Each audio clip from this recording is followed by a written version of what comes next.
solar bersubsidi ini adalah kendaraan pribadi roda 4 yang maksimal 40 liter per hari. Terus kendaraan umum angkutan roda 4 60 liter per hari. Sedangkan kendaraan umum angkutan itu roda 6 maksimal 100 liter per hari. Nah, kita bertanya kembali, bagaimana dengan angkutan dengan roda 10? Sementara waktu banyak yang roda 10 ini yang menggunakan solar yang apa namanya, yang biosolar ya. Biosolar ini kita sama ketahui juga perbedaannya sudah sangat signifikan sekali. Sekarang 5150 yang itu sebentar waktu udah naik lagi Pak ya. Dan naik lagi itu udah 11.200 kalau nggak salah. Nah, udah 12 lagi, kemarin kan beli jual 11 sekian, sekarang udah 12. Nah, jadi kalau seandainya kami sebagai penegak hukum dimasukkan ke sana, mohon sekali, mungkin perlu Polda Sumbar kita mau penegak hukum di sana. Perlu kalau akapin bahwa itu memang di aturan itu memang ada, di PP-nya memang ada, PP-nya memang ada, bahasanya di sana tidak boleh membeli ya, tidak boleh membeli, dan itu aturan-aturannya sudah ditentukan juga di sana itu. Nah, tapi namun demikian kami akan berupaya juga, kami akan gandeng juga mungkin dari SDM, stakeholder yang lain untuk melakukan penegakan hukum di sini. Kalau kita sering melakukan represif, penegakan hukum, mungkin modus-modusnya juga berbeda-beda. Kemarin kita dari 2021 ada 6 kasus yang kita tangkap. Itu pun kasusnya seperti ya pengangkutan BBM yang bersubsidi. Ini modusnya banyak lagi. Modusnya bagaimana? Modusnya ada mobil kayak mobil Kijang, habis itu dimodifikasi sehingga dia bisa mengisi di SPBU itu 10 ton atau 1000 liter yang ada di sana. Itu yang bisa kami dilakukan penegakan hukum. Nah, itu yang kami lakukan. Dan itu sudah pernah tertangkap Pak ya? Udah sering Bu. Jadi untuk tahun 2022 ini, sekarang baru bulan Februari, kita sudah 2 kasus kita tangani di Polda Sumbar ini. Tahun ini saja? Tahun ini udah 2. Satu di daerah apa namanya, di Pegalung sana, yang satu PBU, yang satu lagi itu di daerah Padang-Pariaman. Modusnya juga sama. SPBU itu mobil ya pakai apa namanya, pakai dimodifikasi sehingga dia bisa isi banyak. Nah, ini juga sebagai masukan juga bagi kita. Itu nanti ujungnya untuk biaya jual eceran atau gimana?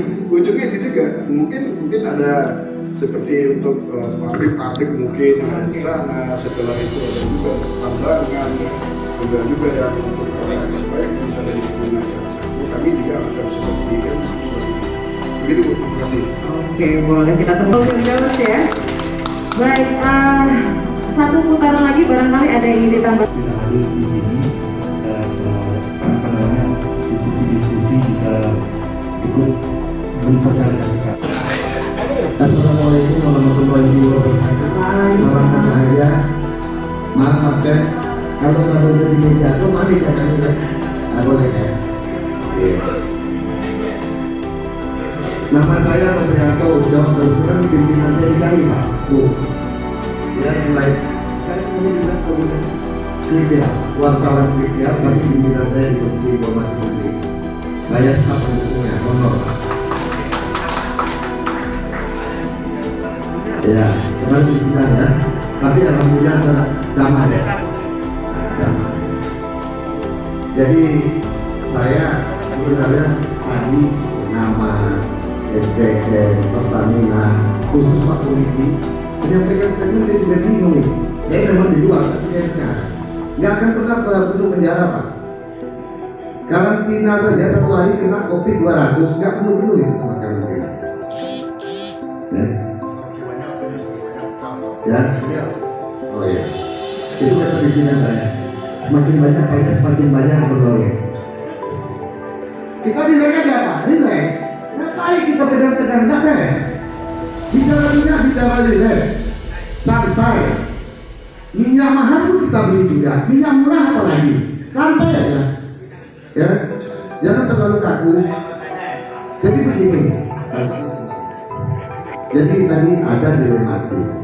Peraturan Presiden dan surat edaran bisa memberi kewenangan kepada kepolisian untuk melakukan tindakan di mana barang subsidi dijadikan barang industri itu adalah pelanggaran hukum. Tidak ada dasar untuk mengelak. Cuma masalahnya BPH Migas mau tidak mengasih honor kepada polisi untuk melaksanakan tugas. Dari mana anggarannya? Pak polisi nggak mau ngomong itu, segan dong. Karena ini yang selalu saya tanyakan kepada Pak Polisi, kami mau Pak, tapi gimana jalan pengawasan operasional? Kita buka-bukaan aja Pak, karena ada dari Komisi Informasi Publik, ya. Ini jujur aja kita, ya. Terus besar yang dikatakan oleh Ketua Komisi Informasi Publik terdahulu ya, dan sekarang enggak, ya. Itu adalah pelanggaran Pak. Subsidi dijadikan industri. Bisa tidak? Bisa. Pelanggaran hukum jelas Pak. Penjara hukum enggak. Dia ingin si kosongan. Saya sudah kesana kemarin. Ya. Tapi tindakannya itu tindakan yang membuat dia obat. Artinya penjual dan pembeli kena. Siapa yang diisi ke dalam tangkap. Siapa yang diisikan tangkap.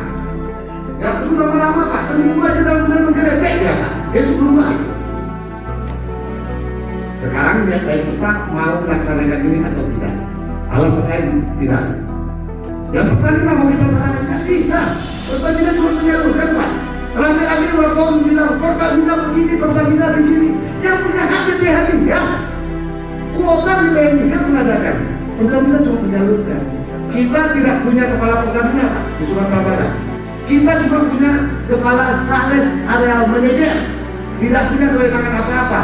Dia cuma bisa menyalurkan. Setelah ada pelanggaran dia buat pengawasan. Siapa yang menindak? Polisi. Jadi biar kawan-kawan wartawan tahu, Pertamina tidak punya hak untuk menindak. Ya, ini tidak jelas ini. Saya selalu terangkan ke wartawan Bu. Kenapa? Karena saya juga pengamat. Saya pengamat dari bawahnya. Dia selalu antri bimbingnya. Banyak Pak. Assalamualaikum warahmatullahi wabarakatuh. Ya, saya merasa diskusi pada hari ini sangat produktif sekali karena memang dihadiri sebagian besar yang memang tugasnya memberikan informasi yang benar kepada masyarakat. Nah ini tentu saja bisa dijadikan sebagai untuk mensosialisasikan peraturan yang berkaitan dengan BBM bersubsidi khususnya solar. Karena memang secara regulasi semua sudah diatur oleh pemerintah kita bahwa khusus untuk solar biosolar yang bersubsidi itu hanya diperuntukkan bagi masyarakat yang sudah diatur melalui peraturan presidennya. Nah tentu saja bagi yang tidak berhak menggunakan BBM solar bersubsidi ini seperti itu angkutan truk yang jumlah rodanya lebih dari 6 yang membawa hasil bahan tambang dan perkebunan yang sebagaimana kita lihat selama ini banyak mengantri di hampir semua SPBU. Ini kan sudah menimbulkan keresahan dan kemacetan yang luar biasa yang berdampak kepada ketertiban umum. Nah sehingga mereka yang selama ini berhak menggunakan juga agak kebagian lagi yang seharusnya menerima. Nah ini tentu saja butuh perhatian kita bersama, terutama pelaku ekonomi yang berusaha di bidang angkutan seperti angkutan tambang, batu bara, kemudian yang membawa perkebunan sekebun seperti mobil angkutan sawit, tinggi sawit. Nah ini betul-betul mereka tidak boleh dan tidak berhak menggunakan BBM subsidi solar. Nah tentu saja tugas kita bersama karena secara hukum kewenangan pengawasan dan penindakan itu ada di BPH Migas. Nah sementara BPH Migas kan hanya ada di Jakarta, dia tidak punya tenaga cukup untuk mengawasi itu. Namun kita pemerintah Provinsi Sumatera Barat juga sudah melakukan upaya-upaya tindakan seperti membuat surat edaran gubernur yang melarang mereka yang tidak berhak di minyak solar ini. Tapi implementasinya di lapangan kan tidak sesederhana itu. Inilah yang kita butuhkan bantuan kita semua, terutama teman-teman media. Apabila menemukan mobil-mobil roda 6 yang menggunakan mengangkut bahan hasil tambang dan perkebunan, silakan ini ditegur langsung bahwa mereka tidak berhak membeli BBM solar bersubsidi ini. Apalagi kalau sampai menunggu antrian yang ternyata itu sudah habis, ya dia kan bisa membeli Pertamina Dex atau Dex Lite. Nah itu kan tersedia, nggak pernah habis itu di SPBU. Harusnya di Pertamina Deslek ya. Iya, Pertamina Dex atau Dex Lite itu tersedia terus, tapi memang harganya sesuai dengan keekonomian. Kalau sekarang kurang lebih 12.400, harganya memang cukup berbeda ya, karena itu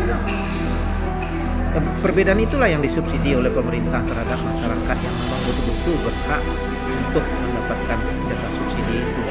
Kan bagi mereka pelaku usaha, pelaku bisnis itu kan sudah diperhitungkan seharusnya bahwa mereka menggunakan angkutan itu dengan biaya BBM Dex-nya sekian, ya mereka harus beri uang jalan ke sopir sesuai dengan kebutuhannya, sehingga sopir tidak ngeles lagi kalau uang jalannya nggak diberi oleh pimpinan. Untuk pihak tiket ini cuma untuk Organda. Nah, kita juga mengimbau kepada Organda untuk menginformasikan kepada para anggotanya, terutama para pengusahanya, dan kalau perlu bikin komitmen bahwa para pengusaha sudah memberikan biaya perjalanan sesuai dengan harga minyak Pertamina Dex. Nah, sehingga si sopir nggak bisa lagi ngeles di lapangan. Kan kita banyak juga menemukan sopirnya yang ngeles kan. Apakah tidak ada pernyataan dari pihak-pihak pengusaha yang menggunakan angkutan pakai solar ini bahwa uang jalannya ini sesuai dengan aturan? Sebagian sudah ada yang menyatakan bahwa kita sudah memberikan uang jalan sesuai dengan harga solar Dex atau Pertamina Dex. Tapi sebagian saya juga belum tahu detail itu. Tapi masih ada sopir yang menyatakan uang jalannya tidak cukup untuk beli itu Dex-nya katanya. Nah ini perlu komitmen bersama. Kita imbau juga kepada Organda untuk menertibkan anggota untuk mengakui aturan ini supaya semua berjalan dengan lancar di lapangan.